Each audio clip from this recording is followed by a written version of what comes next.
ఈ వారం థియేటర్ మరియు ఓటీటీలో రిలీజ్ అయ్యే Telugu movies. Theatre movies: Yudhra September 20న రిలీజ్. బొమ్మరిల్లు జర్నీ సెప్టెంబర్ 21న థియేటర్లో రిలీజ్ కానున్నాయి. పైలం పిలగా సెప్టెంబర్ 20న release. Hide and seek September 20న రిలీజ్. గొర్రె పురాణం సెప్టెంబర్ 20న release. OTT movies: Sopathulu September 19న ఈటీవీ విన్ యాప్లో రిలీజ్. తిరగబడరా సామి సెప్టెంబర్ 19న ఆహాలో release. The mystery of Moksha island September 20న డిస్నీ ప్లస్ హాట్స్టార్లో రిలీజ్. మారుతినగర్ సుబ్రహ్మణ్యం సెప్టెంబర్ 20న ఆహాలో రిలీజ్.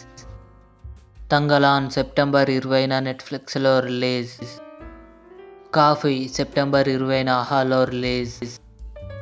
రుస్లాన్ సెప్టెంబర్ 21న జియో సినిమాలో రిలీజ్. సురాపానం సెప్టెంబర్ 19న ఈటీవీ విన్ యాప్లో రిలీజ్. సరిపోదా శనివారం సెప్టెంబర్ 27న నెట్ఫ్లిక్స్లో రిలీజ్ కానుంది.